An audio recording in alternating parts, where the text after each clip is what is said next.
Olá, sejam todos muito bem-vindos. Eu sou Paula Leal e está começando mais um programa As Liberais. Aqui ao meu lado, como sempre, a jornalista Branca Nunes. Tudo bem, Branca? Tudo ótimo, Paula. Hoje a gente conversa com a Giovana Mel. Ela é jornalista e criadora do curso de Comunicação e Oratória Direto ao Ponto. Bem-vinda, Giovana. Muito obrigada. Não tem como não analisar essa oratória maravilhosa de vocês duas. Estou impressionada com o estúdio de vocês, com a recepção, com o profissionalismo. Muito obrigada. Seja bem-vinda. A gente está se esforçando aqui, que a gente sabe que você deve estar percebendo tudo. Todos os detalhes. Vou pegar umas dicas. Mas eu fico tão feliz. Eu gosto tanto quando vem alguém falando bem, apresentando bem. Ai, que demais. Eu sou apaixonada por comunicação. Eu gosto muito. Então, estou muito feliz de estar aqui com vocês. Vou aprender também. Giovana, eu queria saber, assim, né, porque você começou no jornalismo, você trabalhou na Globo, trabalhou no UOL, trabalhou como assessoria de imprensa. Como é que foi essa tua trajetória? Eu sempre quis trabalhar na televisão, esse era o meu objetivo de vida. Desde muito pequenininha eu falava isso, quando eu crescer eu vou trabalhar na televisão e eu quero trabalhar na Globo. Esse é meu objetivo de vida, só que eu queria ser atriz. E no meio do caminho eu fui crescendo, algumas coisas foram acontecendo, algumas dificuldades, e eu comecei a perceber que essa carreira do teatro poderia não dar tão certo como se eu fizesse uma faculdade que eu conseguisse um emprego que me desse mais estabilidade financeira. Você já fez curso de teatro? Fiz durante 8 anos. Ah, tá. Fui atriz no Estado do Espírito Santo, formei pela Escola Fafi, depois eu participei de alguns concursos de teatro, ganhei melhor atriz do Estado. Eu sempre fui muito competitiva, e carreira para mim, assim, desde pequena era muito claro que eu queria ter uma carreira de sucesso, eu tinha isso na cabeça. Então, eu queria muito estar na frente das câmeras e trabalhar com comunicação, mas eu não queria em qualquer lugar. Eu queria na melhor, na maior, aquela coisa dos anos 90, né? Padrão Globo, de qualidade, era isso que eu queria. E eu construí uma carreira para isso e fui fazendo o que era possível. Só que como eu não tinha muitos recursos, e eu estava em Vitória, no Espírito Santo, com 17 anos eu larguei tudo lá, família, irmãos menores que eu ajudei a criar, e falei, agora eu vou focar na Giovana, vou focar na minha carreira. Eu vou para São Paulo, porque São Paulo é onde tudo acontece. Se eu estiver em São Paulo, de alguma forma eu vou conseguir chegar na Globo. Nem sabia que tinha processo seletivo de estágio, nada. Eu fui na fé mesmo. A gente tem que lembrar que em 2010 não tinha internet como tem hoje. Não tinha como você saber como eram os processos seletivos. Eu não conhecia ninguém lá dentro, ninguém. Então eu fui trabalhando como telemarketing, sempre com comunicação. Trabalhando como vendedora de loja, fui melhorando ali minha postura, o meu jeito e estudando jornalismo, porque eu tinha que trabalhar nessas funções para conseguir pagar a faculdade. Então entrei na faculdade, que foi que eu consegui uma bolsa, um desconto, porque dava para pagar. Entrei na faculdade e lá eu fazia tudo que era reportagem que você puder imaginar. Ah, a TV Cultura está precisando de uma notinha, uma reportagem de graça. Fazia. Entrava de férias, conseguia conversar lá com o coordenador da faculdade, me empresta uma câmera, por favor, porque eu quero gravar uma notinha para mandar para a TV Cultura, porque eu descobri uma pauta tal. Então não tinha tempo ruim. O que surgiu eu ia fazendo. Até que depois de 3 anos, abriu o processo seletivo de estágio. Então foi esse o meu caminho... Na Globo, na televisão.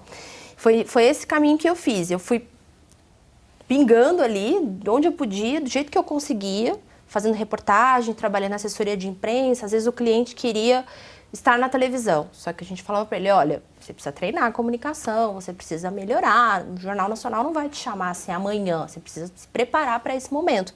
Então vamos fazer programas online, outros programas menores? Vamos. Tinha que alguém acompanhar o cliente. Então, eu já era a primeira a falar, deixa que eu vou acompanhar o cliente. Então, uma coisa foi levando a outra. Tanto essa vontade de aprender a ensinar a comunicação, como estar na frente das câmeras. Isso hoje eu tenho isso muito claro. Eu achava que eu ia ser repórter investigativa, ir lá pro meio das Farcs, cobrir zona de guerra, só que eu não tinha vocação nenhuma para isso. Mas eu tive essa fase, assim, de querer isso. Depois eu fui vendo que não era bem esse o meu caminho, que eu gostava mesmo de estúdio, gravação. Então uma coisa foi levando a outra. E aí você entrou na Globo, que ano foi isso?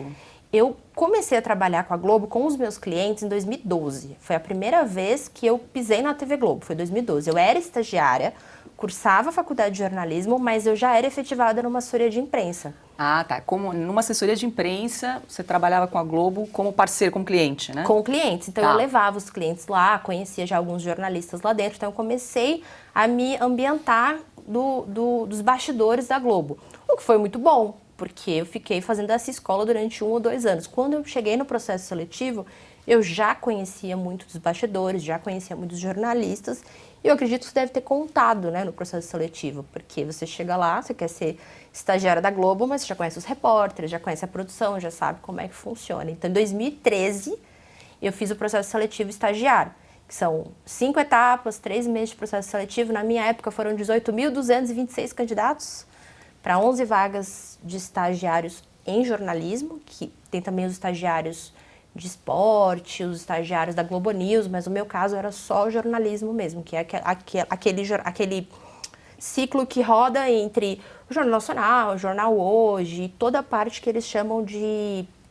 agora me fugiu, é JG, agora eu não lembro. Mas tem uma sigla lá que eles usam para definir, que já faz tempo que eu saí, então eu esqueci da sigla. Mas tem uma sigla que define ali a área que você atua, né? Você conta que nesse processo seletivo, na redação que você fez, você já escreveu coisas que você sabia que iriam agradar, né? Persuasão. Uma visão mais à esquerda. Total. Você saber que isso ia agradar eles, como é que você sabia isso? Você sabia por assistir ou você sabia justamente por conhecer essa Globo mais por dentro, né? Do jeito que você fala que você conhecia já. Hoje é muito fácil falar, porque hoje eu tenho consciência. Ainda mais agora que eu tive contato com os liberais, com a direita. Então, hoje é muito fácil eu explicar o que aconteceu lá atrás. Na época, eu acho que eu não tinha muita consciência. Algumas pessoas falam assim, nossa, mas ela ficou 3 anos na Globo, por que ela não denunciou antes? Porque eu também estava alinhada com aqueles valores. Eu não entrei lá sendo de direita, liberal ou conservadora. Na faculdade me chamavam de direita, liberal, conservadora porque eu queria trabalhar na Globo. Então os meus professores que eram muito à esquerda, muito progressistas, até alguns comunistas, e hoje, se eu entro no meu Facebook e vejo o Facebook dos meus professores, eu fico até um pouco chocada, porque na época eles não vestiam camisa do MST, hoje eles vestem, hoje é mais escancarado o lado, né? Tá tudo muito polarizado, então as pessoas se assumiram, saíram do armário. Na minha época não era tão claro assim. Os professores, eles só diziam, você é de direita, conservadora porque você quer trabalhar na Globo. A Globo é uma empresa capitalista, que apoia a ditadura e tudo mais. Aquela narrativa que a gente aprende na faculdade de jornalismo, que vocês já devem ter ouvido também. Então, eu não tinha muita consciência. Eu achava que eu era isentona. Estava em cima do muro. Não, gente, eu tô aqui para fazer faculdade. Para mim era muito óbvio, ó. Eu tenho um plano de carreira. Eu vou fazer faculdade. Eu vou fazer o que for possível dentro da honestidade para entrar na Globo. Abri o processo seletivo de estágio, fui escolhida pelas minhas capacidades técnicas, o que eu tinha para entregar ali, e eu vou trabalhar na TV Globo. Não tem essa de direita ou esquerda, eu sou jornalista, eu tenho que ser isenta. Eu acreditava nisso. Só que é claro que eu escolhi um tema que para mim era muito fácil falar. Eu tinha 3 ou 4 temas, eu não lembro agora todos, mas eu lembro que era pré-sal, na época eu estava falando muito do pré-sal, tinha a questão do Snowden, que tinha fugido para a Rússia, e o terceiro tema eu não vou lembrar, e o quarto tema eram as manifestações, que não são só por 20 centavos. 2013 explodiu as manifestações, e eu estava em todas, porque eu era super ativista. E eu fiz uma redação sobre isso, e eu argumentei pela ótica de alguém que estava na manifestação. E eu sabia que a Globo queria aquilo, porque a gente da área sabe que o jornalismo, ele tem essa militância, ele tem essa coisa da luta de classes, o jornalista se acha o quarto poder, o cão... Super-homem, síndrome de Clark Kent, né? Perfeito, Clark Kent, que quer salvar o mundo, é uma arrogância do jornalista, né? E eu sabia que se eu colocasse isso na redação, ia mostrar o meu propósito, que é uma coisa que o RH adora falar, né? O propósito de vida do jovem, os valores do jovem alinhados à empresa. Então, eu não fui lá falar, sei lá, sobre como fazer receita de bolo, por mais que tá na moda hoje em dia a gente postar receita de bolo no jornal, né? Voltamos a essa moda. Mas eu sabia... Vamos falar sobre isso. Vamos falar sobre isso. Eu sabia que se eu falasse de bolo de fubá, eu não seria escolhida. Então, eu falei sobre um tema que eu acreditava que eu seria escolhida. E como eu assisto o jornal desde muito criança, eu ainda pequenininha, eu chegava da escola e eu ligava na televisão e via o jornal com a minha avó. Minha avó era apaixonada no Canuto, no Márcio Canuto. Então, a primeira pessoa que eu fui abraçar quando eu entrei na Globo foi o Márcio Canuto, que eu adorava ele, assim, por causa da minha avó. Então, eu sabia a linguagem, eu sabia o que falar para ser escolhida. E isso era bom para eles, porque, nossa, eles pegaram uma jovem que precisa de treinamento, com certeza, eu aprendi muito lá dentro, com profissionais incríveis. Só que eu já estava alinhada com os valores deles. O ponto é, eu tinha só 21 anos. Hoje, depois de passar 3 anos lá dentro, depois de passar pelo UOL, empreender, com 2 anos de pandemia, a gente vê todas as incoerências da mídia. Não tem como eu pensar da mesma forma que eu pensava naquela época. Pois é, porque assim, Giovana, eu ouvi falar do seu nome, eu sei que você já tinha uma carreira antes, mas recentemente com um post que você publicou na tua rede social, explicando o motivo de você ter saído da Globo, com uma foto sua e aquele vídeo de parte da redação da Globo no Rio de Janeiro, do jornal do JN, né, comemorando a eleição, a vitória do Lula agora nas eleições. Então, foi aí que eu ouvi o teu nome, né? E deu a entender que você tinha saído recentemente da Globo. Então, eu queria que você explicasse isso, porque na verdade você saiu em 2017, né? É 2016, 2017. Foi E queria virada. saber por que você postou isso logo depois das eleições, como é que foi isso? Primeiro que assim, eu sempre deixei muito claro por que eu tinha saído da Globo. Só que quando você tá na internet, é um ruído sem fim. A gente sabe disso. Cada um entende o que quer, compartilha o que quer, fala o que quer. Você pode dizer claramente, ó, o céu é azul, tá aqui, a grama é verde, mas se a pessoa quiser acreditar que o céu é rosa, que a grama é amarela, ela vai acreditar. Então eu sempre contava a minha história de novo para lembrar as pessoas do porquê que eu tava ali no Instagram ensinando comunicação. Que não era só marketing digital, eu não tô ali só para vender curso. Isso tem um monte de professor de oratória fazendo e lindo, né? Liberdade é isso, cada um faz aquilo que acredita. Só que eu estava ali para ensinar as técnicas de comunicação para as pessoas não serem enganadas. Porque a gente sabe o poder da mídia. Então, eu não consigo deitar meu travesseiro e ter a minha consciência em paz sabendo que as pessoas estão realmente acreditando que a gente tem esses números da pandemia e não são esses números, porque nenhum jornalista se propôs a investigar e divulgar isso na grande mídia. A gente sabe que tem a galera que faz a batalha ali, que fica lutando contra a corrente, como vocês, como algumas pessoas que estão ali na internet, mas na grande mídia mesmo, quem no horário nobre abriu o jornal falando, olha, então, esse número não é verdadeiro, porque recebemos tantas denúncias e comprovam que não é verdadeiro. É taxado de desinformação, né? É taxado de desinformação, de fake news, negacionista, e todos os termos aí da novilíngua que a gente está vivendo. George Orwell já explicou no livro dele o porquê que isso acontece, né? Qual que é o objetivo dessa manipulação. Então, eu não conseguia. E eu ouvi muita crítica da família, eu tenho médicos na família, eu ouvi críticas de gente de comunicação e de marketing que falava, não faça isso, você está deixando de vender seu curso para médicos. Eu falei, tudo bem, então assim, então eu vou vender para quem acredita nisso, sinto muito. Eu não estou aqui só por isso, eu fiz jornalismo para lutar pela liberdade, não é isso que é o jornalista não é o quarto poder, o cão de guarda da sociedade, a voz do povo, então eu vou dar a voz para essas pessoas que não estão conseguindo comunicar a verdade, porque a grande mídia assumiu um lado. Eu não fiz jornalismo só para entrar na Globo, eu fiz por um propósito também. Então, eu acredito que esse meu amadurecimento foi me deixando isso mais claro, mais nítido. E eu ia me posicionando, e contando, e falando nas redes sociais. Só que nunca ninguém grande tinha compartilhado. Até que nesse dia eu resolvi reviver esse conteúdo, que eu já tinha feito outras vezes, quem me acompanha há muito tempo sabe disso, já tinha postado, e eu decidi repostar com vídeo.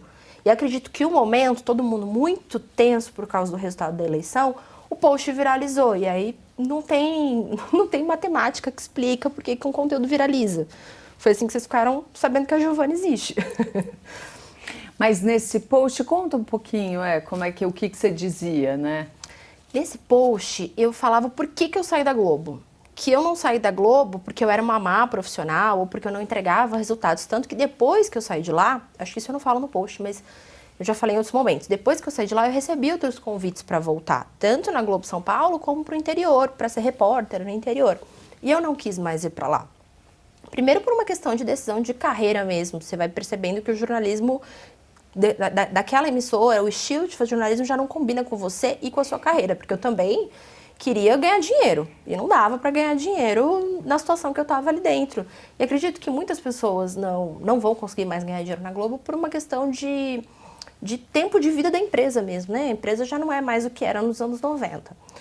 E também porque eu não estava mais alinhada com os valores, eu não entendia ainda. Quando eu saí, eu já não entendia muito bem quais eram esses valores. Hoje eu tenho isso claro e eu falei isso no post. Pois eu é, saí você falou que de não lá, queria negociar os meus valores, né? negociar os meus valores. Eu não queria estar numa redação em que, para você ter audiência, você precisa que uma pessoa seja esquartejada e colocada dentro de uma mala. Quando eu vi essa situação, essa cena, e as pessoas comemorando, porque finalmente teria um factual para abrir o jornal hoje, eu fiquei muito chocada. E eu falei, não, para o mundo que eu quero descer, não é aqui que eu quero trabalhar. Então demora um pouco para você ir criando essa consciência. Eu lembro, minha família é de Vitória, Espírito Santo, e lá a gente tem uma vida muito mais tranquila do que em São Paulo, por N motivos. Tamanho da cidade, não tem tanto trânsito, não é aquela correria por trabalho, por resultados profissionais, a galera prefere mais a praia, trabalha muito também, mas tem a praia que já traz esse clima mais tranquilo. E quando eu cheguei lá, depois de 1 ano de TV, eu lembro da minha avó falando assim, menina, relaxa, calma, porque eu entrava no carro e já queria fechar a janela, trancar o carro, eu não sentava em restaurante com as costas voltadas para a rua. Então você vai se acostumando com aquele monte de notícia ruim e você vai criando uma casca grossa. Você nem percebe, são doses homeopáticas, é dia após dia noticiando coisa ruim, você vai se acostumando. Só que aquilo pra mim foi um choque de realidade, sabe? Aquilo pra mim foi, opa, pera lá. Eu tô noticiando todo dia um assalto, um tiro, um latrocínio, mas agora eu tô noticiando uma pessoa, um senhor de idade que foi reclamar que o cara roubou o jornal dele e ele foi esquartejado e colocado numa mala. Tá, isso por si só já é um absurdo, assim, já é terrível. Só que quando você vê a diretoria comemorando, porque tem um factual para abrir o jornal e vai ter mais verba publicitária. E isso a gente está falando ali de 2015, 2016, quando ainda não existia a internet como existe hoje. Hoje que tem a internet, as pessoas conseguem produzir conteúdo sobre coisas que contribuem para a vida das pessoas. Não só más notícias, né? Não só coisas ruins. Você não precisa disso para você ter sucesso, resultado, educar a população, ser então o cão de guarda da sociedade. Você não precisa disso. Então, ali foi a decisão. Falei, bom, esse contrato vai acabar e eu não vou renovar. Ali eu tomei essa decisão. Mas tinha alguma orientação explícita em termos de linha editorial ou era alguma coisa mais velada, assim, no dia a dia? Não tem. E eu até suspeito que até hoje não tenha uma linha editorial explícita, porque se tivesse, eu não teria feito aquele post indignada. Porque eu não tenho problema nenhum com as pessoas se posicionarem. Pelo contrário, eu defendo isso nas minhas redes sociais. Se posicione, vista a sua camisa. Algumas pessoas estão perguntando, você acha que essa polarização vai acabar? Não tem que acabar, a gente só tem que se acostumar com ela e aprender a se respeitar. Mas quanto mais claro ficar o que é a direita, o que é a esquerda, quais são os seus valores, se você é progressista, se você é conservador, se você é liberal, mais fácil a gente vai conseguir ter um debate de ideias. Então, eu espero que a Globo vista a camisa e fale para que ela veio, para quem ela serve. É isso que eu gostaria. Não vai acontecer, a gente sabe disso. Agora, sobre a pandemia, né, esse caso da pandemia, o que aconteceu? Porque também não era uma determinação explícita, né? Não falem sobre isso. Como que era essa proibição de se dar a notícia de que os números não eram aqueles, né? Nessa época eu já não estava mais lá dentro, então eu tive contato com algumas pessoas que estavam lá dentro e depois até saíram de lá por causa disso. A orientação é, não foca nisso. Vamos focar nas pessoas que estão morrendo, em ficar em casa e na vacinação. Então, eles vão simplesmente ignorando as reportagens. É uma linha editorial, é uma decisão? Sim. Mas não é uma regra que se baixa um comunicado interno, acredito eu, tá? Posso estar falando uma bobagem, pode ser que amanhã apareça um jornalista que trabalhou durante a cobertura da pandemia e fale que tenha tido um comunicado interno proibindo alguma coisa. Não sei dizer. O que eu posso dizer foi que eu denunciei casos específicos, inclusive de médicos da minha família, caso lá do Espírito Santo, que estavam com todas as provas de que aquilo ali não foi óbito de Covid. E eu encaminhei isso E foi barrado. Ah, não, a gente vai ver. Ah, não, a gente vai ver. Até que um dia eu falei, gente, como assim, nunca vê? Ah, não, a gente tá sabendo. A gente não pode dar, porque não pode dar, não tem espaço para isso agora. Então, é descarado, mas não é. É sempre uma coisa meio velada, sabe? Até porque eu acredito que ninguém vai querer comprar essa briga. O que mais estou ouvindo é, você é muito corajosa, você é muito corajosa. Eu não me acho corajosa, eu só acredito que eu tô falando a verdade, sabe? Mas hoje falta isso, né? Não é qualquer um que quer falar a verdade. Pois é, mas por que você acha que tinha essa resistência tão grande em ir atrás dessas denúncias, né? Porque realmente a gente aqui no Oeste noticiou, a gente fez uma cobertura muito diferente da grande mídia em termos de pandemia, né? Porque parecia que nos 2 anos de pandemia ninguém mais morria de infarto, de AVC, de câncer, né? De morte súbita, enfim, tudo era Covid. Né? E a gente batia muito nessa tecla, é com Covid ou é de Covid? Também tinha essa diferença, Sim, né? sim.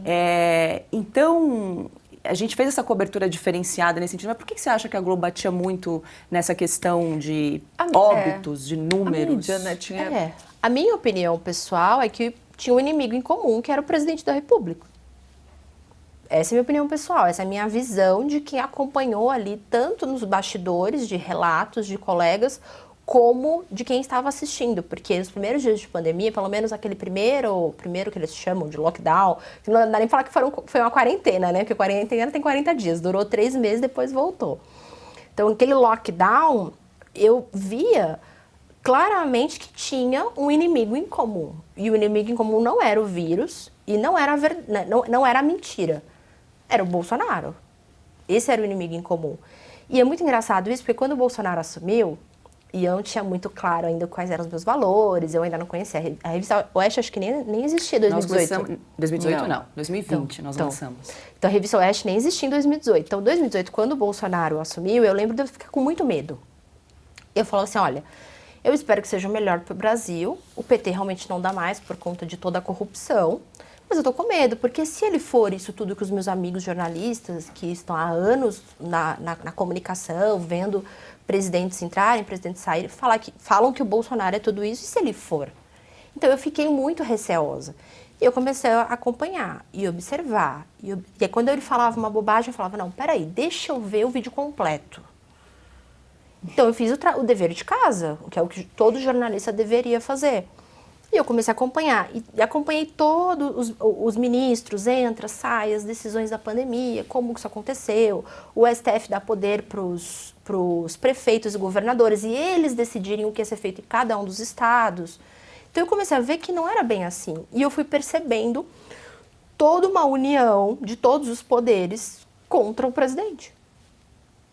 Então, para mim, na minha opinião, é muito nítido que eles estavam numa guerra, não contra o vírus, não contra a mentira a favor da verdade. A guerra era contra o Bolsonaro. E se alguém tem dúvida disso ainda, olha assim, sinto muito, né? Porque a gente não vai conseguir provar mais, porque 4 anos já mostraram que ficou de um lado a grande mídia que se uniu, fez até um consórcio ali para levantar os números. Eu recebi um hatezinho. Eu chamo de hatezinho porque eu recebo coisa pior, mas eu recebi um hate no Instagram esses dias que era assim, mas você não sabe que o consórcio das grandes mídias se uniu para levantar esse número de 700 mil mortos? Aí eu li, não dá nem para argumentar, né? Porque assim, se o cara realmente acredita que um consórcio de grandes empresas que tem um objetivo de ganhar dinheiro não é o dono da verdade, quem sou eu para falar para ele o contrário? Então, eu senti nessa pandemia que faltou menos publicidade a favor do fique em casa e a favor das multinacionais que estavam defendendo o uso de uma medicação nova, que, né, a gente sabe disso, porque eu posso falar o nome, senão o vídeo cai. Então, a favor de multinacionais, porque foi isso que eu vi um ativismo, um marketing a favor de multinacionais. É isso que eu falo ali também no meu post, que existe uma desinformação, uma guerra da desinformação. As pessoas estão mais preocupadas em fazer marketing, o marketing que as interessa, do que fazer jornalismo. Porque jornalismo é buscar aquilo, divulgar aquilo que ninguém quer que você saiba. Isso é jornalismo, é você ir atrás daquilo que está escondido. Divulgar o que você quer que seja divulgado. Eu trabalhei em assessoria de imprensa. Eu sei fazer marketing também. Eu faço marketing para vender meu curso de comunicação. Só que não é jornalismo. E hoje eu vi isso, que a mídia fez marketing a favor de um lado que ela assumiu. Ela não fez jornalismo. Porque se ela tivesse feito jornalismo, ela teria mostrado um caso. Um caso de uma pessoa que pagou durante muito tempo seguro de vida e não recebeu o seguro de vida. A família ficou sem o seguro de vida, sendo que a pessoa morreu de câncer, atropelamento, qualquer coisa, mas colocou no óbito Covid. Então, não teve nenhum caso assim para mostrar na televisão? E também, né, Giovana, eu acho que todo mundo, 100% da população conhece alguém que ou foi internado por, sei lá, dor no braço e depois o laudo apresentava Covid, ou sofria de um câncer terminal, foi internado, Covid. Isso, então, né, não é uma, assim, você não precisa também procurar tão longe. Não precisa, isso que é o mais bizarro, não precisa. Quando eu comento alguma coisa assim na internet, milhares de comentários. Quando algum médico traz os laudos, o Instagram derruba os posts. Caramba, é um médico que está postando uma denúncia real, tem documentos reais e tem estudos mostrando isso. Que mais, sabe? Que mais? Então é meio bizarro, assim. Às vezes eu acordo e falo, não, eu acordei dentro do livro do George Orwell, não é possível, sabe? É muito estranho. O que aconteceu que eu pisquei o olho, eu estava na faculdade, os meus professores que eram totalmente progressistas e até comunistas declarados e falavam que a nossa guerra era contra a direita, que a direita era opressora, que a direita era fascista, que a direita gerava desinformação e que a Globo apoia a ditadura e que eu não devia estar nesse meio. Aí parece que eu fechei o olho aqui e de repente eu acordei e tudo se inverteu. Pois né? O Fora Globo agora, que sempre foi um grito da esquerda. Sim. Agora também que geral, tá dos dois lados aí, né? Eles não conseguiram nenhum público, Sim. nem outro. Agora você está falando de inverter, queria colocar na roda aqui também essa questão da censura, né? Porque assim, é um assunto realmente assim, bastante preocupante, né? Durante o período aí de campanha, nós tivemos alguns casos, né? Veículos que foram censurados, Gazeta do Povo, a Jovem Pan, o Partido dos Trabalhadores, o PT, pediu a censura da Revista Oeste, pediu para que o nosso site fosse tirado do ar. Eu não sabia disso. Também. Essa eu perdi. Não foi deferido, felizmente, mas nós também entramos na lista. E uma coisa que me chocou, Giovana, assim, é que a gente ficou sabendo por um outro veículo de comunicação que deu a notícia. E a sensação, quando a gente estava lendo, né, parecia que o jornalista estava, de alguma forma, simpatizando, para dizer uma bem, né, suave, né, quase aplaudindo ali a censura de um outro veículo de comunicação. Sim. Um negócio totalmente invertido. A gente tem aqui na Oeste, né, o nosso conselho editorial, J.R. Guzzo e Augusto Nunes, dois grandes jornalistas que estão há 50 anos no mercado. Eles se cansam de falar que, assim, nunca viram o que está acontecendo hoje na história. Uma inversão completa. O jornalista que era a favor da liberdade de expressão, liberdade de imprensa, contra a censura, a favor de manifestações livres, e está tudo invertido. Sim. Como é que você vê esse momento hoje no Brasil? Oratória. É manipulação, é persuasão. Então, eles conseguiram construir uma narrativa, e que eu quase caí, porque eu realmente acreditava que o Bolsonaro ia baixar uma ditadura militar em 2018. Eu ainda não tinha despertado totalmente para essa manipulação em 2018. Eu precisei de 4 anos. Você estava no UOL? Estava no UOL. Em 2018? Eu estava no UOL. Então, eu não tinha essa clareza, essa noção do que era a direita, do que era Bolsonaro. Eu não tinha, não conhecia ainda Mises, Hayek. Quando é que você começou a ter contato com o liberalismo, o conservadorismo, essa parte? Foi por meio dos influencers. Eu comecei a seguir um grupo de influencers. Cheguei na Ana Paula Henkel, cheguei na Renata Barreto. Então, eu fui fazendo cursos, eu fui estudando, fui comprando os livros. Eu leio muitos livros daquele instituto do Mises, que tem uma editora agora, LVM, editora. Então, eu fui me inteirando ali dos conteúdos, porque eu achava curioso. Por que eu só li Marx na faculdade? Sabe? E eu li como se aquilo fosse o diferente. Como se aquilo fosse romper com os padrões, como se aquilo fosse a verdade, como se aquilo fosse lutar contra os senhores feudais, absolutistas, os militares, ditadores. E eu acreditava que aquilo era certo, mas porque eu não tinha consciência. Se eu tivesse consciência, provavelmente eu teria falado, não, peraí, Globo não. Porque é muito difícil, uma vez que você tem consciência e você começa a enxergar o mundo, você parar de enxergar, não dá. Você não volta atrás. É como você vê tudo turvo e quando você coloca o óculos, você não quer mais tirar o óculos, você quer continuar enxergando. Então, foi todo um processo ali, 2019, 2020, quando estourou a pandemia, eu já estava pronta. Aí eu comecei a me posicionar. Eu comecei a falar o que eu pensava. E chegamos aqui. Agora, voltando a falar dessa questão da inversão da narrativa, para mim está muito claro que é uma manipulação da linguagem. Então, quando uma pessoa fala fascista, negacionista, peraí, explica para mim, o que é fascista? O que é negacionista? O que significa essa palavra? A palavra está vazia. Porque se todo mundo é fascista, todo mundo é negacionista, ninguém é. Se todo mundo como é que fala? Se todas as paredes são beges, marrom, então não existe azul, não existe rosa. Então, é muito complicado, porque a gente tem uma educação péssima. E eu posso falar isso porque eu estudei em 14 escolas públicas.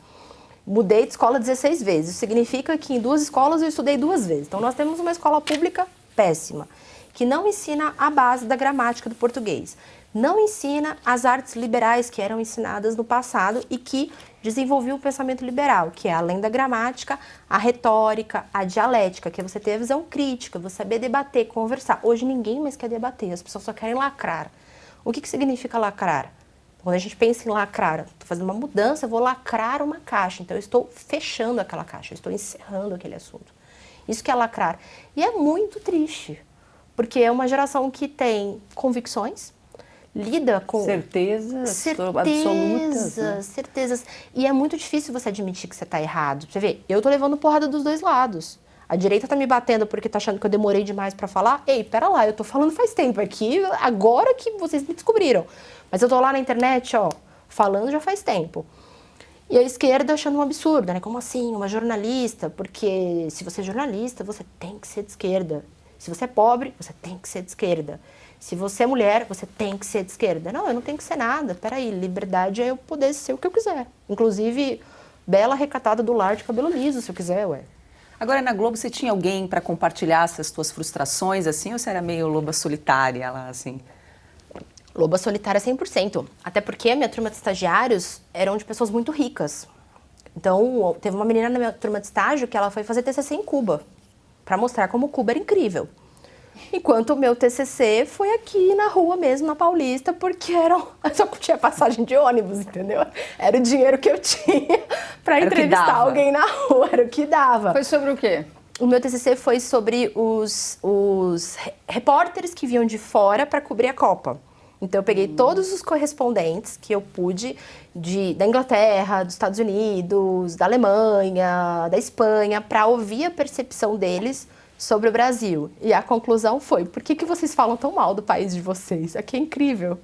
Essa foi a conclusão do TCC, que nós, jornalistas e nós, brasileiros, comunicamos e passamos uma imagem muito ruim sobre o nosso país. E que os próprios jornalistas, quando chegam aqui, ficam chocados de ver como a gente tem essa síndrome de vira-lata. Essa foi a conclusão do meu TCC. Isso diz muita coisa. A gente recentemente recebeu um jornalista suíço, ele era? Que veio aqui fazer uma visita. Sim. Ele achou que estava rolando uma guerra civil aqui no Brasil. Aí ele chegou e falou, mas tá tudo aqui normal, tranquilo. Tudo tranquilo. Falei, pois é, você tá vindo Ainda da Paulista. mais nesses 4 anos, né? Exatamente. Esses 4 anos era tudo pegando fogo, né? Queimando pneus, acabou. Sim, porque eles querem, a gente sabe, né? Quando você olha macro, você consegue tirar as paixões e olhar de forma mais racional. Se o Brasil é sempre ruim e tá sempre tudo péssimo e tem presidentes ruins e uma economia ruim e tem uma guerra civil e a Amazônia tá morrendo, você desvaloriza. Hoje, quando eu trabalho, hoje como empresária, como uma pessoa que trabalha com negócio, eu consigo enxergar isso. Se eu não valorizar o meu trabalho, a minha comunicação, a minha imagem, não me colocar, eu não vou conseguir cobrar mais caro pelo meu serviço. E eu quero cobrar mais caro porque eu quero ganhar mais. Capitalismo, que lindo.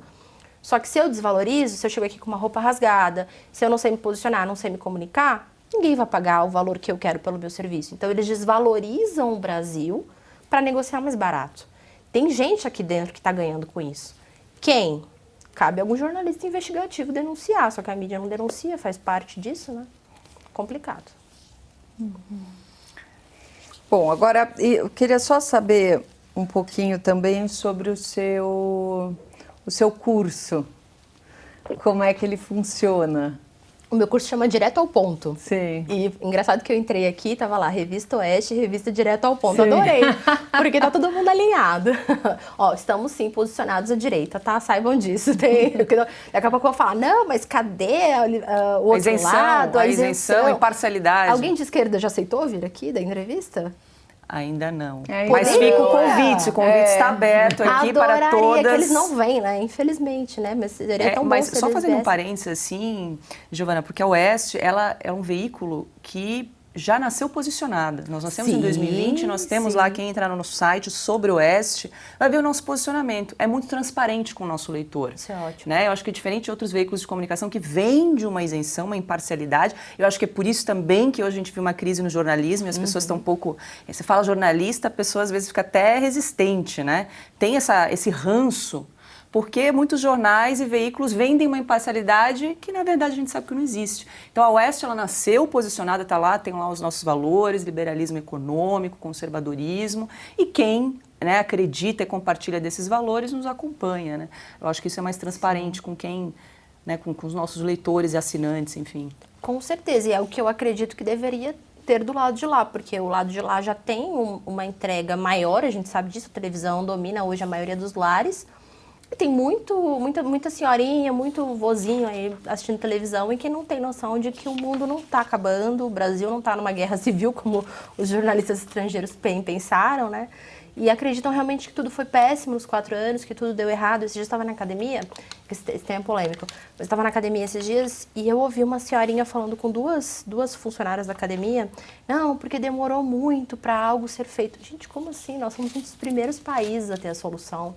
Sabe, comecinho ali de 2021, logo depois dos Estados Unidos, se eu não me engano, antes da Inglaterra, ou logo depois da Inglaterra, já estava todo mundo com acesso. Então, assim, não faz sentido, porque a desinformação é muito grande, que foi o que eu falei ali no meu post, né? Se preparem, porque a desinformação está só começando, isso vai ainda se perpetuar muito. Não, e tem muitos lugares do Brasil, né, Giovana, em que o único meio de comunicação, tudo bem, tem o rádio, mas a única televisão é a TV aberta e é a Globo, que pega melhor, né? Sim, então eles sabem esse. disso. E eles sabem disso, É eles esse têm o consciência discurso, disso, né? eles têm consciência disso. Não dá pra achar que é inocência, que é, não sabia, não, sabem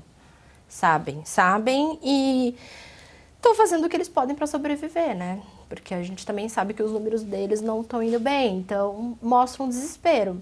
A gente está aqui do nosso lado fazendo o nosso trabalho. Vocês se posicionando da forma que vocês se posicionam lindamente, isso eu admiro muito. E eu tô lá ensinando comunicação, tanto no curso como no Instagram, de forma gratuita, para que as pessoas entendam essa manipulação. Porque às vezes a manipulação não vem só nas palavras. Não é só você falar fascista ou genocida. É você entregar aquilo num tom de voz diferente, abrir uma latinha para comemorar no meio de uma votação que você deveria, no mínimo, fingir imparcialidade. Então, tudo isso é comunicação, tudo isso é imagem, é oratória, é posicionamento. É isso que eu ensino no curso, para que as pessoas possam aplicar para a vida delas e elas possam ter mais resultados profissionais. Obviamente, a gente sabe que no ambiente profissional você precisa ter educação, decoro, postura, gesticular da forma correta, só que também não ser manipulado por essa televisão que diz que é imparcial, mas de imparcial não tem nada. Agora eu queria te perguntar de novo sobre aquele vídeo que você publicou, mas antes a gente tem um recadinho rápido para você sobre a Revista Oeste. Entre todos os jornais e revistas do país, a Oeste é a melhor.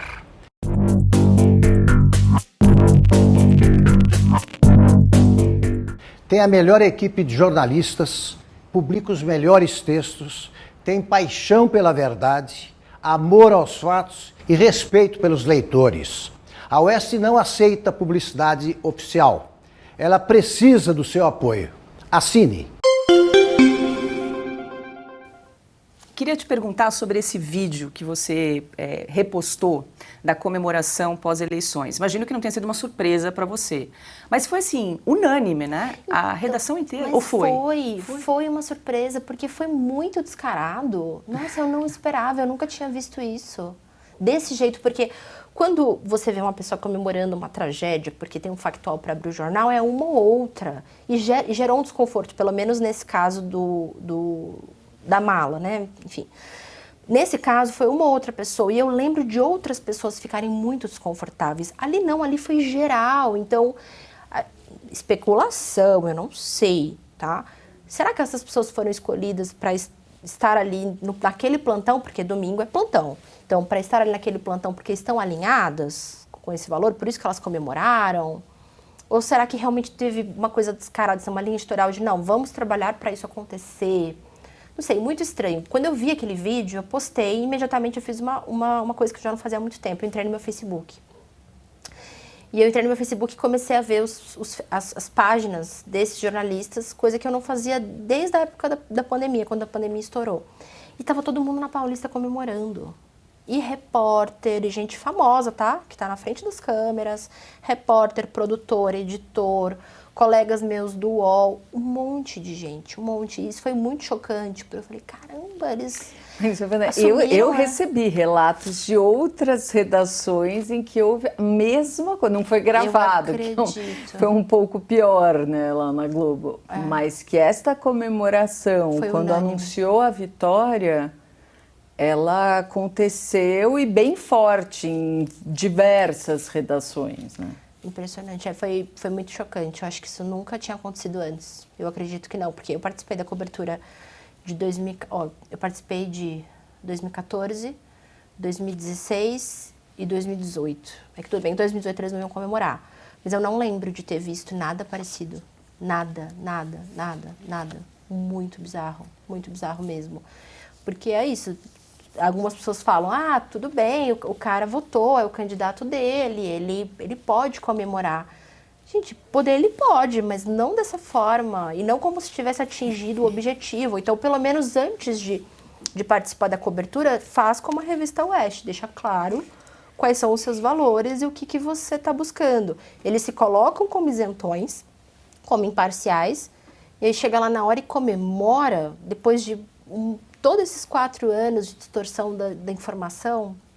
Não, e a sensação é que, assim, vendo aquele vídeo, era que, assim, atingimos o nosso objetivo, né? Conseguimos. Esse é o ponto. É como se eles tivessem trabalhado para aquilo. Não foi só uma comemoração, não foi só a oratória, né? Não foi só yes, não, foi caramba, conseguimos. Tem uma diferença. Tem uma diferença nas entrelinhas, ali na postura, no gesto.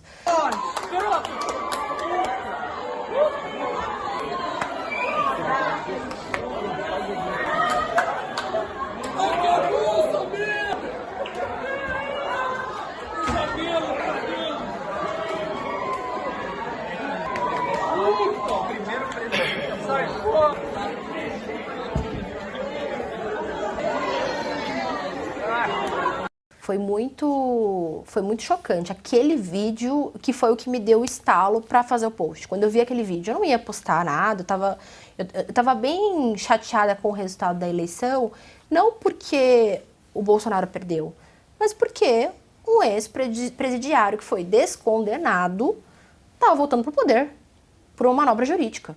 Isso para mim era o fim, entendeu? Para mim podia ser qualquer outra pessoa, menos ele. Então aquilo me fez ficar muito mal mesmo. Eu nem postei nada nas redes sociais, saí das redes sociais e falei, beleza. Quando me mandaram um vídeo, porque os meus seguidores começaram a mandar, meu inbox lotou daquele vídeo, todo mundo me mandando. Eu falei, não, agora eu vou ter que me posicionar. Agora eu vou ter que falar o que é a Globo. De novo, lembrar eles o que é a Globo. Aí eu fiz o post. E agora que a gente está falando de eleições, como é que você está vendo essas manifestações que estão ocorrendo em todo o Brasil aí, em razão do resultado das eleições? Que agora tudo é manifestação antidemocrática, violenta, né? A palavra antidemocrática, seguida da palavra manifestação, tem o mesmo significado de fascismo e genocida, né? Um significado vazio, porque o que é uma manifestação antidemocrática? Defina para mim uma manifestação antidemocrática. Famílias se reunindo e pedindo para que alguém traga clareza sobre o resultado das eleições, pedindo que um ex-presidiário descondenado não assuma o poder. Um cara que já roubou bilhões do país. Então, essa palavra antidemocrática não faz sentido nenhum para mim. Ponto. E mesmo que fosse antidemocrática, por que a Globo não entrevista essas pessoas?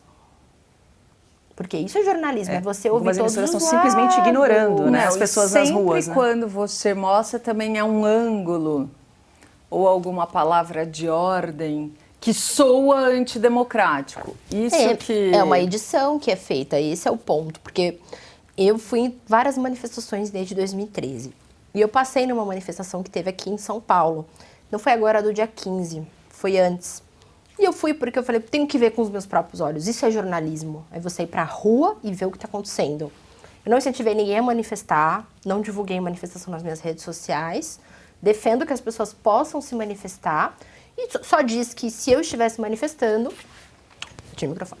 Só diz que se eu estivesse manifestando, eu iria pedir a liberdade, o fim da censura. Essa é a minha batalha. Não dá pra gente lutar contra tudo nesse mundo. Não tenho síndrome de Clark Kent, não quero ser super-herói, não sou Mulher Maravilha. Então, a gente tem que saber comprar também as nossas brigas, o que vale a pena lutar. Então, foi isso que eu falei nas minhas redes sociais. Mas eu fui lá ver. Porque eu não vou deixar que qualquer jornal, tá, gente? Qualquer jornal. Não é a Jovem Pan, não é a Revista Oeste, não é a Globo, não é o UOL. Que eles digam pra mim sem eu ver. Por quê? Porque eu sou jornalista. Eu tenho que ir lá atrás. Então, por que esses repórteres não vão lá e conversam com alguém? Ah, mas não vão respeitar a Globo. Ótimo, chega com o microfone sem canopla.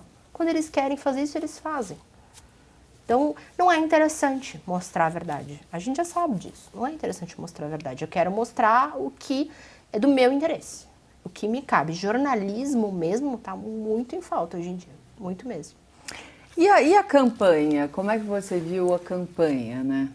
Qual campanha? A campanha política agora. A campanha eleitoral, Olha, eu fiquei muito chocada de ver o desgaste que foi, né? O nível que chegou, mas eu até achei que ia ser pior, pra ser bem sincera. Não, desculpa, eu não completei. Era como a mídia, a imprensa lidou com essa campanha, né? Assim, qual foi o papel desempenhado pela imprensa e pelo também inevitável falar do STF, né? Claro. O que eu percebo é que nitidamente eles assumiram um lado. De novo, isso é muito claro. Então, quando eles escolhem entrevistar um candidato e chamar um candidato de ex-presidente e o outro que é presidente de candidato, você já percebe nas entrelinhas a postura e o posicionamento deles. Quando eles dão mais tempo de reportagem para contar onde o candidato está, por onde ele passou, com quem que ele estava, que foi o que aconteceu, eu não fiz essa conta e eu acho até que seria interessante que alguém fizesse, se é que todos os vídeos estão no ar, porque se eu bem conheço a grande mídia, a essa altura do campeonato eles já tiraram. Mas no passado, quando eu trabalhava lá, eu lembro que cada reportagem que era feita sobre o candidato que foi fazer uma procissão no interior lá do Nordeste para conseguir voto. A reportagem sobre esse candidato que estava no Nordeste tinha que ter 2 minutos e a do candidato que estava no Sul também precisava ter 2 minutos. Isso é lei. Eu aprendi isso. Em 2014 na cobertura era assim. 2016 também. Só que agora, a gente ligava a televisão, você não via nenhuma reportagem mostrando o Bolsonaro fazendo campanha. O que o Bolsonaro estava fazendo pela campanha dele. Enquanto que o Lula estava lá, abraçando, beijando, comendo pastel, tarana. Enquanto que na época da pandemia, o Bolsonaro aparecia sempre. E era sem máscara, presidente tananã. Sem não sei o quê, presidente tananã. Proferiu palavras de baixo calão, presidente Bolsonaro. Então, eles seguiram a mesma linha do que eles fizeram no começo da pandemia, desde o início do governo do Bolsonaro, só que mais descarado ainda, porque agora eles tinham alguém para impulsionar. Então, com certeza os números não bateram. Estou falando sem prova, não apurei, não levantei as informações, só que de tudo que eu vi era nítido. Você fala, gente, tem muito mais tempo de vídeo aqui pro Lula do que pro Bolsonaro. Mas mesmo quando o tempo é igual, a forma como você pode manipular muita coisa com a forma como você mostra, né? Basta dizer que agora fizeram entrevista com a Janja, que... Eu nunca vi uma coisa tão grande no Fantástico. Foi enorme, né? Foi enorme. E assim, minha análise, né? Minha opinião. as duas entrevistadoras estavam muito animadas, muito empolgadas, queriam, parecia que estavam conversando com alguém que era uma celebridade. Não, mas conversa de comadre até vai. A gente até pode dizer que a gente está fazendo a nossa conversa de comadre aqui, vai. Não é nem esse o ponto para mim. O ponto era, as duas estavam tão animadas, enquanto que a Janja estava muito tensa, muito nervosa, medindo as palavras. Não contou isso, assim, o que eu vi, eu acho que eu não vi toda a reportagem, porque eu não assisti ao vivo, eu vi no site da Globo. Eu vi. O trecho que eu vi, ela estava muito escolhendo as palavras, não ficou claro quando ela conhece o Lula, de onde ela conhece o Lula, quando que ela se apaixonou, como que ela foi parar em Curitiba, e ela estava muito desconfortável, e ele liga para ela para ver, porque ele estava tenso com a entrevista, então assim, tudo muito estranho, sabe? Tudo muito, muito, muito estranho.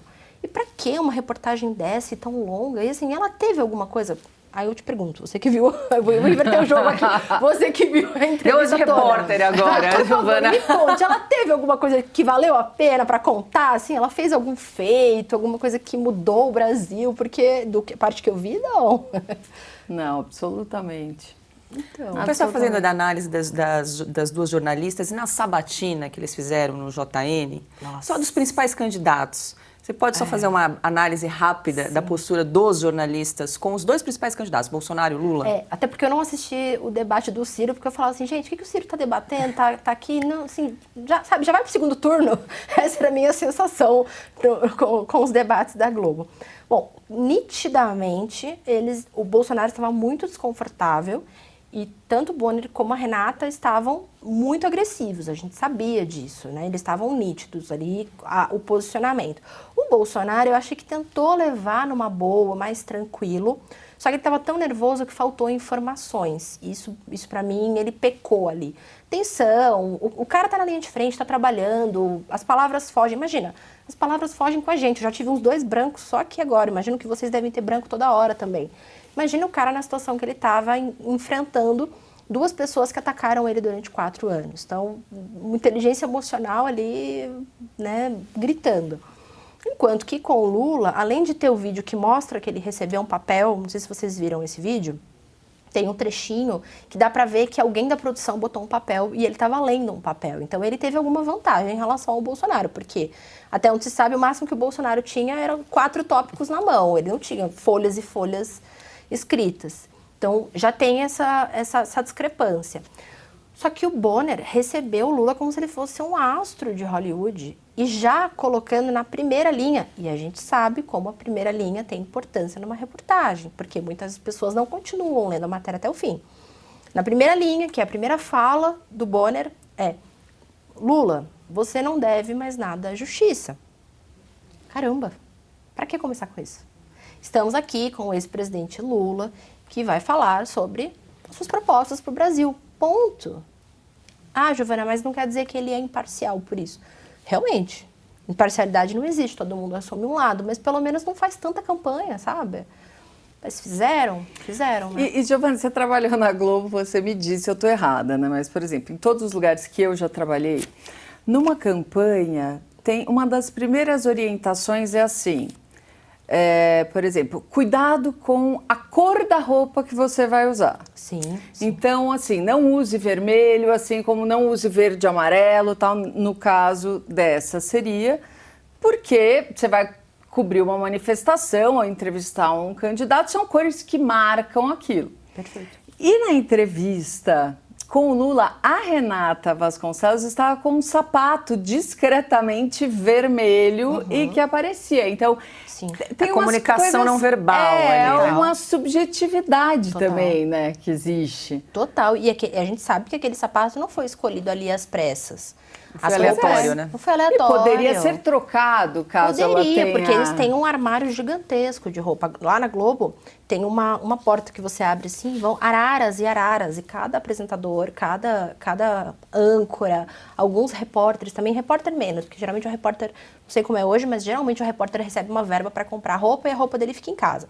Mas o apresentador, ele tem araras e mais araras ali dentro com o nome dele e com as roupas que ele usa. Então, assim, eu tenho certeza que sapato não faltava.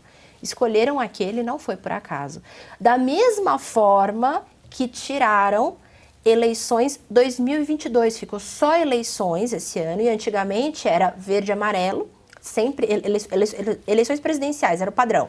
Verde e amarelo a comunicação, escrito eleições, a palavra eleições, embaixo o ano da eleição. Então, teve de todos os anos, teve o número. Esse ano não, tiraram 2022 e tiraram verde e amarelo para colocar azul. Aí algumas pessoas podem falar, nossa, Giovana, mas então eles buscaram a imparcialidade. Mas só nessa parte? E o resto? Esqueceram. Ah, não, o designer foi imparcial, porque o resto da redação inteira, não. Então, eles escolhem o que lhes convém. A gente também, de novo, a gente já sabe disso. A gente fala o óbvio porque o óbvio precisa ser dito. Mas isso está muito nítido, só não vê quem não quer. E você chegou a sofrer assédio no trabalho? Não foi descarado. Eu sofri algum tipo de assédio, sim, mas não foi tão descarado. Quando eu entrei em 2014, o feminismo já era muito forte. Tanto que eu fiz uma das primeiras reportagens feministas da Globo, no programa de estágio, que era um jornal de final de ano que os estagiários tinham que fazer. E nós passávamos por toda a criação de um jornal que não existia. A gente tinha uma semana para criar um jornal do zero. E a minha reportagem, com mais duas colegas ali do estágio, foi sobre o Chega de Fio-Fio, que era um site que estavam falando sobre fio-fio na rua e tal. E essa reportagem deu tão certo lá dentro, foi tão bem vista pelo jornalismo, que virou o que eles chamam de a esteira da semana. Tem um termo assim que agora eu não vou lembrar. E ele amanheceu no Bom Dia Brasil na segunda-feira. À noite ele foi para o Jornal Nacional, depois virou especial no Fantástico. Então foi um tema que circulou a semana inteira. Então esse tema estava muito quente na redação e eu acredito que os rapazes, né, pelo menos eram só os rapazes na época, os rapazes não se sentiam tão à vontade de fazer de uma forma tão descarada. Então era uma coisa muito velada, sabe? Era uma coisa assim, e ela quer muito ser repórter, aí me leva na sala da diretoria. Aí eu, então tem um vídeo aqui, se você puder assistir, porque por mais que você é estagiária, produtora e tal, você está querendo virar repórter, crescer, fazer uma carreira lá dentro, virar apresentadora. Então, você tenta fazer aquela negociação de mostrar o seu trabalho. Só que aí o mesmo cara que te levou lá, é um cara que passa a mão no seu cabelo e fala assim, se eu fosse mais novo, você namoraria comigo? Você é tão linda. Então, é uma coisa velada. Eu não tive nenhuma situação assim que foi declarada. Você quer isso, então para você ter isso, você vai ter que fazer isso.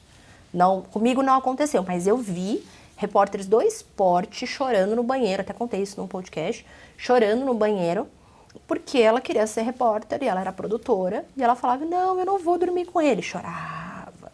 E aí a outra colega de redação passava a mão no ombro e falava assim, então você não vai ser repórter. Então isso eu vi, isso não foi ninguém que me contou, não, eu vi isso acontecer com uma moça. Não sei que fim levou também, mas assim, isso não é novidade, né? O assédio no ambiente de trabalho acontece tudo quanto é lugar, não só no jornalismo. É que no jornalismo e na televisão, e quando envolve um lugar de tanta exposição, poder, fama, e eu acredito que é uma coisa mais descarada, assim, no sentido de que acontece mais e tem essa negociação muito clara. Mas assédio no ambiente de trabalho deve acontecer em tudo quanto é empresa. Ô, Giovana, mas então, também vou voltar de novo para o seu curso. Qual é o segredo da boa oratória? Primeiro, ter clareza sobre as técnicas, diferente do que muita gente pensa, você tem que ter clareza do conteúdo. Eu tenho muitos alunos que leem, estudam, inclusive que têm contato com esses valores liberais, com os valores conservadores, e que querem produzir conteúdo sobre isso, querem trabalhar na Revista Oeste, e ficam lendo, estudando, e não conseguem comunicar isso com clareza, porque não conseguem fazer uma síntese, um resumo, não conseguem trazer uma segurança na fala, na voz. Então eu sempre falo isso para eles, estudar é importante, ter a informação é importante, ler é muito importante para ter vocabulário, conhecer o conteúdo, só que você precisa ter domínio sobre si. Então, para mim, na minha concepção e do que eu tenho visto com os meus alunos, os resultados que eu tenho tido, é você ter segurança sobre quem você é. Conhecer a sua personalidade, fortalecer a sua personalidade, dominar as técnicas de comunicação para comunicar aquilo com clareza, e dependendo do público também. Porque, não sei se vocês têm criança em casa, mas o jeito que você comunica com uma criança de 5 anos é diferente do jeito que você comunica com o diretor da empresa, que é diferente que você comunica com o entrevistado, que você vai comunicar com alguém na rua, com o seu marido. Então, saber adaptar essa linguagem é algo que os jornalistas acham que fazem naturalmente, mas é que é muita prática, né? A gente está sempre se expondo. não é tão natural assim. É muita prática, muito treino, muita experiência, tentativa e erro e acerto, tentativa e erro e acerto. Eu sempre falo, oratória não é dom, oratória é treino. Esse papo de que, tem o dom da palavra. Não acredito nisso. Não acredito nisso. Você pode desenvolver se você se propuser fazer isso, né? Desde que você queira, desde que você tenha as ferramentas e você tenha coragem de se expor, vai nessa. E é isso que você ensina? É isso que eu ensino. Não só a parte do incentivá-los, mas também as técnicas. Aí entra a técnica de dicção, postura, gestos, como fazer um storytelling, que é como contar uma história, como fazer uma apresentação. A diferença de um jornal mais formal, jornalismo, para uma live do Instagram. Pode ter certeza que vai chegar assim na minha caixinha. E elas abriram com olá, tudo bem, porque eu falo que não pode abrir com olá, tudo bem. Mas é quando então é palestra, quando é palco, entendeu? Uma live no Instagram, na palestra, no palco, quando você vai encontrar com o público, você já entra com impacto, faz uma chamada, uma frase de impacto. É diferente de um bate-papo ou de um vídeo que você está gravando para aquele público, que você vai passar um conteúdo que tem mais formalidade. Aqui no jornalismo tem mais formalidade. E tá certo, porque também não pode ser bagunça em tudo quanto é canto, né? Deixa a bagunça lá pro Reels. No Reels a gente faz bagunça. Aqui a gente faz uma coisa mais formal, mais séria para o nosso público. Então tem público e formato para todo mundo. Só precisa saber adaptar, é isso que eu ensino. Agora, você falou que tem vários tipos de público, né? Várias pessoas te procuram, é difícil identificar, né? Agora, qual que é a dúvida mais recorrente, assim, que você responde muito, assim? O medo de falar em público. As pessoas têm muito medo, principalmente agora, com a censura.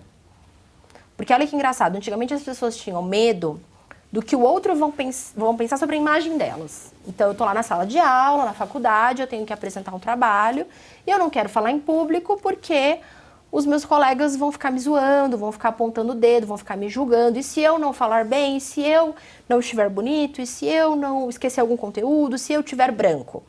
Então, esse é um medo do julgamento alheio. Perfeito, todo mundo já passou por isso alguma vez na vida, foi um pouco tímido e passou por essa situação.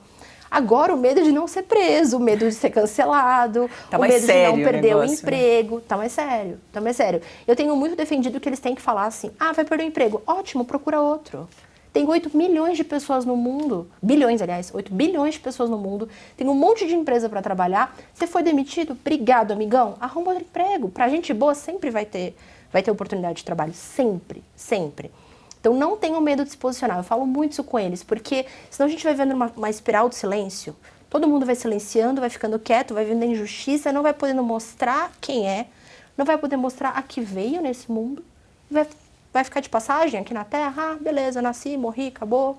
Não, gente, você tem que viver por algo a mais e nada é mais forte do que a sua própria identidade, a sua própria personalidade. Você é um ser único.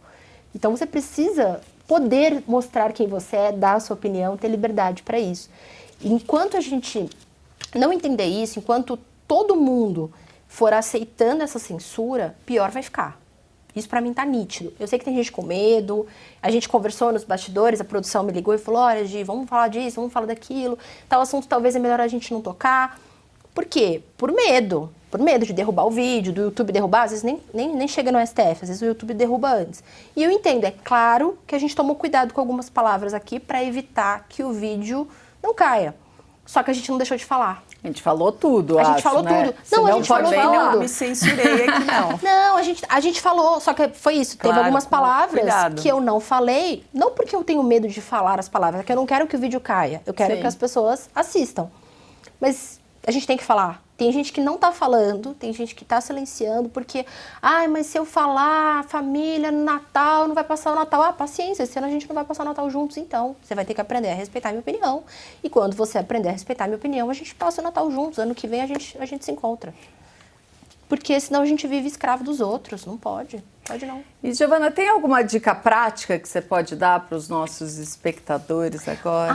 Tem uma dica que eu adoro, mas tem uma caneta Bic aí? Bic? Tem. Não, temos Tem uma caneta. Serve. Pronto. Me empresta, por favor. Eu vou babar ela, mas a gente passa o álcool gel depois, porque o povo adora álcool gel hoje em dia, Tá né? ótimo. A gente passa o álcool gel, não tem problema. Tem um exercício de dicção que eu aprendi ainda na faculdade com alguns professores que eram radialistas da época do rádio. E eu indico para todo mundo. Sempre que você vai ler um texto, você vai se preparar para falar em público, você pode pegar uma caneta, colocar ela entre os dentes e ler o texto em voz alta. Ler o texto em voz alta. Isso vai funcionar como um obstáculo na sua fala e você vai conseguir articular melhor depois que você tirar a caneta e ler em voz alta. Se te incomodar muito colocar na frente, algumas pessoas têm ânsia, não conseguem, sentem dores, você pode colocar na lateral, assim. Aí você lê o seu texto com a caneta Bic na boca e você vai soltando a sua articulação. Eu adaptei para a caneta Bic, os radialistas adaptaram para a caneta Bic, vou deixar aqui, né, já que tá babado. Eu adaptei, eles adaptaram, só que no passado Demóstenes fazia isso com pedras na Grécia Antiga. Ou até, diz, né, as escrituras, com uma faca. Então ele colocava uma faca, colocava pedras na boca e subia um monte, lendo em voz alta, ou recitando ali um poema, um texto em voz alta, porque ele era gago, tinha problemas de dicção e ele queria melhorar a articulação dele. Então isso vem daí, isso começou lá atrás na Grécia Antiga. Pois é, até lembrei que eu vi numa outra entrevista sua que você falou que foi buscar o jornalismo também porque você tinha um problema de comunicação quando era criança? Sim, sim.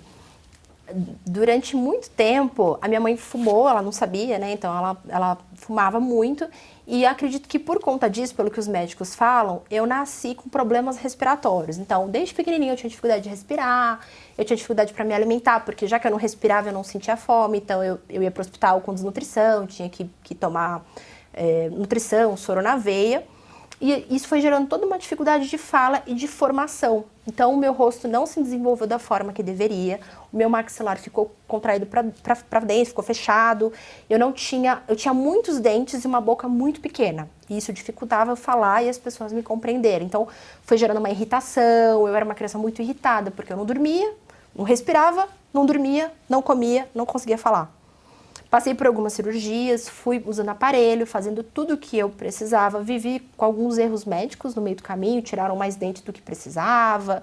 Não usei o aparelho certo no tempo certo. Então, tudo isso me fez querer comunicar. Eu queria falar e eu queria ser ouvida. Porque eu não conseguia falar quando eu era criança. Tive 2 episódios de gagueira, muito assim...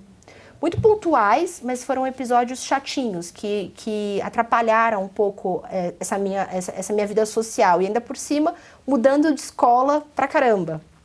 Então, tudo isso foi me formando para buscar essa comunicação. Não foi, por isso que eu falo, eu queria trabalhar na Globo, eu tinha esse desejo de trabalhar na Globo, com certeza, isso é muito claro.